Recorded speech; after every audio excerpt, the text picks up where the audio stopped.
I appreciate it, TJ. It's going to take you a second. Just go rewind it all the way to the beginning. I just want them to see how we set up with this 40 against the 10-man. So bear with me because we got a couple of young guys down here on this end. All right. So as we set up right now, the defense, they're riding us. They're 2 down. Okay, they're 2 down. I'll tell you when. They're 2 down right now. Our guys are set up on the 45. You can't really see it that well. But what we're trying to do is we got a bunch of young guys down here in white trying to clear the ball. I got a lot of older guys on the other end. So during this part of our ride clearing drill, because one of the things that we do you don't see before this, which is a great drill, I think Marcus, you saw some of it this year, is we do a build-up clearing drill at practice. So the first couple times, it's skeleton. There's no riders on the field. And we throw it over, we clear it, we go through our whole thing. We go right through our transition pattern, our first 10 seconds of offense to our sub-game, and then they're done. The other team does it. Then we add up riders. And sometimes I'll make our defensemen, I'll give them a rule, because you'll see we're pretty athletic, and we're getting there. We got some athletes on defense that can run by people. Well, what they'll want to do in those situations is run by the guy riding them and then clear the ball. Well, we make a rule. You can't come outside the top of the box. Well, it's making that safety and that square work their butts off to stay on side and stay in the middle of the field. Then we'll add the middies, then we'll add the defense, and then this is where we're at.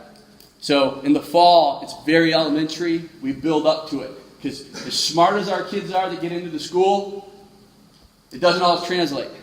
All right, that engineer I was talking about who's really smart, sometimes it doesn't translate here. So they have to see it, and then once they see it, they get it. So we've cleared the ball up and down a couple times, and now this is where I start testing our guys. You're going to see, they're going to start hearing 10, 10, 10, and this freshman from Boston down here is going to lose it for a second. But then one of our older guys is going to come save him, and it doesn't end well for him either. But I want you to see what happens when we're in a 4 across and somebody tries to jump into a 10-man on you. So go ahead, teach, Black. Now they just heard the 10-man. Here comes this attackman. He's slow as molasses. They freak out, but everybody flashes to the ball because one guy can't. He just knows he has to run by him. But unfortunately, it doesn't end well for him. But it's us and the 10-man. It's what we want to do, and we'll get better at that. Rewind it again so you can see it all the way. Don't worry about it. Okay. Drill that we do. You can kind of see our guys. We start playing soccer here in a bit. But once we get 4 or 5 balls going, it's really working. There's the hunter down here. He's turning, stick to the outside. Here's our square out. Now our attackmen are learning how to V-cut. We're rolling away. We're hitting the goalie. Following this ball. He bananas out to the alley. Again, this is something we do every day as a team stick work, which all it is essentially our clear. And there's little things like this that we do all the time at practice where guys don't even realize it.